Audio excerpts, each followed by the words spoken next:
அநீதியம் நடக்குது, நமக்கெல்லாம் எதுவுமே கிடைக்க மாட்டேங்குது. இப்போ அடியார் நம்ம திருவண்ணம் பண்ணுறோமா, ஒருத்தரால பண்ண முடியலையா, 3 பேர் 4 பேர் ஒன்று சேர்ந்து பண்ணுவோம், 30 பேர் சேர்ந்து பண்ணுவோம், இந்த மாதிரி எல்லாம் பண்ணணும். அப்போ நமக்கு எல்லாம் எதுவுமே பொருளாதாரம் இல்லாமல் இருக்குப்பா, தனிச்சு அமது பண்ண முடியலையே, என்ன பண்ணலாம், பொருளாதாரம் வேணும் அப்படின்னா நம்ம முன்னாடியே சொன்னோம், எம்பெருமான் இளையான் குடிமாறனார் வணங்கினாக்க நம்ம வீட்டில் நிதிகள் நிறைஞ்சு கிடக்கும்,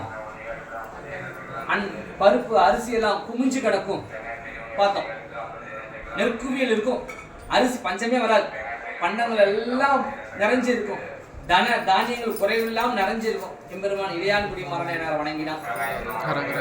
சரி, புராணத்துல அதை படிச்சாச்சு. தேவாரம் இருக்கா, ஞானசம்பந்தர் பாடுறார், இடரினும் தளரினும் எனதொரு நோய் அப்படி பாடுறாரு. தன்னோட அப்பா சிவபூஜை பண்றதுக்கு பணம் வேணும், வேணும்னு கேட்கிறார். திருவாவூர்ல பாடுறார், பூதம் ஒன்று 1000 தான் காசு உள்ள ஒரு பெரிய மூட்டையை கூட உலவாக்கிலே கொண்டு வைக்கிறது, எடுக்க குறையாது. 1000 காசு கொண்டவங்க உழவாக்கினா அல்ல குறையாதுமாங்கல்ல, எடுக்க தீராது. அந்த மாதிரி பெரிய உழவு பூதம் வந்து கொடுத்துட்டு போகுது சிவபூஜை பண்றதுக்கு தேவையான பொருள் வாங்குறதுக்கு.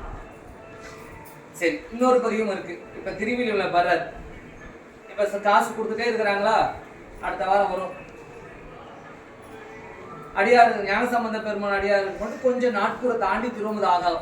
அப்பர் சாமி கோவிலில் மட்டும் கரெக்டாக 12 மணி எல்லாம் சாப்பிட்டு பாத்திரம் கழுவி வச்சிருவாங்க. பிள்ளையார் பார்க்குறாரு சில நாளில், நமக்கு மட்டும் இந்த அடியாருக்கு மட்டும் ஏன் காலம் தாளமாகுது? ஏன்னா 2 பேரும் ஆளுக்கு ஒரு பக்கம் மடம் கட்டி இருக்கிறாங்க. இங்கே மட்டும் நாட்கூரை தாண்டி திரும்புதாகுது. அப்பர் பெருமானுக்கு நாட்கூருக்கு முன்னமே எல்லாம் திரும்ப பண்ணிடுறாங்களே, நீங்கள் சமைக்க தான் லேட் பண்ணுறீங்களா அப்படின்னு சமையல் செய்கிறவர் போய் கேட்குறாரு.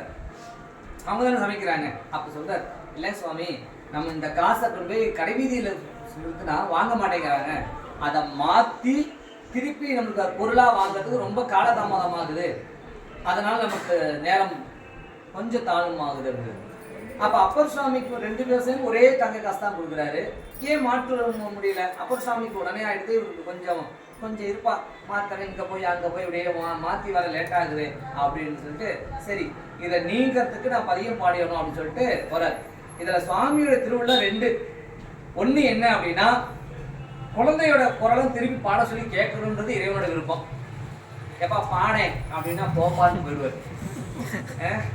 அப்போ ஏதோ ஒன்று சொன்னால் பாடுவார் இல்லையா, அது பண்ணுறாரு. இன்னொரு சிறப்பு, ஏன் அப்பர் சாமி நாட்கூர் ஆச்சு அப்படின்னா, ஞானசம்பந்தர் பதியம் மட்டும் பாடிட்டே இருக்கிறார், நாவுக்கரசர் அப்படி செய்யல, உளவாரமும் செய்கிறார். அப்போ அவர் தொண்டு அங்கே 2 ஆகுது.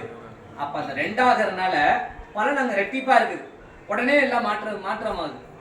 இவர் பாடிக்கொண்டே இருப்பதனால கொஞ்சம் தாமதமாகுது. அப்போ திருப்பி பண்ணினா பாடுவார், பிள்ளையோட குரலை மறுபடியும் கேட்கலாம்னு இறைவன் திருவிழம் கொண்டார். உடனே நேராக போறாரு, வாசி தீரவேன் காசு நல்குவே அப்படின்னு பாடுறார்.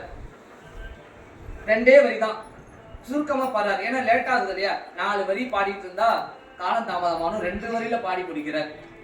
வாசினா குற்றம் நீக்கி காசை கொடுங்க சுவாமி அப்படின்னு பாடுறார். உடனே சாமி என்ன பண்றார், உடனே மாற்றி காசு கொடுக்குறார். காசு கொடுத்ததுக்கு அப்புறம் அதே நாட்கூருக்கெல்லாம் 2 அடியார் கூட்டத்திலையும் அயனாருடைய கூட்டத்தில் எல்லா அடியாரும் சாப்பிட்டு முடிக்கிறாங்க. இந்த காரணத்துக்காக நடக்குது. சரி, நம்பிக்கை சுவாமி ஏதாவது பண்றாரா அப்படின்னா நிறைய இடத்துல கேட்கிறாரு. நித்தம் காசு நல்கி கேட்கிறார், போதும் 3 நேரம் நெச்சோர் கேட்கிறார், பட்டு பீதாமரி கேட்கிறார், வாசனை திறமை அத்தர் வேணுங்கிறார், ஜவ்வாது வேணுங்கிறார், எல்லாமே கேட்கிறார். அப்ப 3 இருக்காங்க. நம்ம தேவையான கேட்கிறோம் இல்லையா, அந்த மாதிரி நமக்கு என்னென்ன கேட்கணும் எல்லாம் கிடைக்குது அப்படின்றா இதே போல நடக்குது. நமக்கு இப்படியே நடந்து என்ன ஆகும் அப்படின்னா, நமக்குலாம் செருக்கு வந்துடும். அப்ப நமக்கு கேட்டணும் சாமி கொடுத்துட்டாரு. என்னப்பா என்ன நீ படிச்சியா, இன்னைக்கு படிவா அப்படின்றோம் சொல்லுவோமா இல்லையா. சாமி கேட்டோன்னு கொடுத்துட்டா நாம இப்படி இருப்போம். கரெக்டா நம்ம பாடகின்னு பேர் வச்சிருக்க, பாட மாட்டேங்கிறியே கேட்போம், கேட்க தோணும் இல்லையா. அந்த மாதிரி அப்ப நமக்கு உடனே கொடுத்துட்டா நமக்கு செருக்கு வந்துடும். அப்படியா, அப்ப செருக்கு நீங்க ஏதோ ஒரு புராணம் சொல்லலாமா அப்படின்னு யோசிச்சா, தாருகாவனத்து முனிவர்களை பத்தி ஒரு சின்ன ஒரு செய்தி. தாருகாவனம் அப்படின்றது ஒரு நண்பர் கேட்டிருந்தாங்க, சாமி தாருகாவனத்தை பத்தி ஏதாவது சொல்லுங்களேன் அப்படின்னு கேட்டிருந்தாங்க ஒருத்தர். அவங்களுக்காகவும் சாமியை கையில மான் வச்சிருக்கிறார், மடு வச்சிருக்கிறார், ஆயுதங்கள் வச்சிருக்கிறார். ஏன் அவர் புலித்தோலை கட்டி இருக்கிறார், ஏன் பாம்புகளை வச்சிருக்கிறார்? சரி, அவங்களுக்காக இவ்வளவு கதை. அப்ப சிறுத்தை நீங்கணும் நமக்கு. ஏன்னா நமக்கு யாருக்குமே இன்னொரு கருத்து என்னன்னா, நமக்கு எப்பொழுதும் நம்ம அடியார் கூட்டத்துக்கு அன்பர்கள் யாருக்குமே பார்த்தீங்கன்னா நான் செஞ்சேன், எனக்கு எல்லாம் தெரியும் அப்படின்றது வந்துடக்கூடாது. வந்துச்சு அப்படின்னா சாமியை விட்டு நம்ம விலகி போயிடுவோம். நம்மளை கண்டா சாமி பயப்படுவார், வேற ஒன்றும் இல்லை. ஐயோ இவன் நான் தான்பா, இது சாந்தியா அப்படிதான் பண்ணுவேன், என்ன பண்ணுவீங்க அப்படின்னு கேட்கும். ஐயோ எனக்கு பயமா இருக்கு அப்படின்னு சாமி என்ன பண்ணுவாராம், பயந்துருவாராம். இது உண்மை.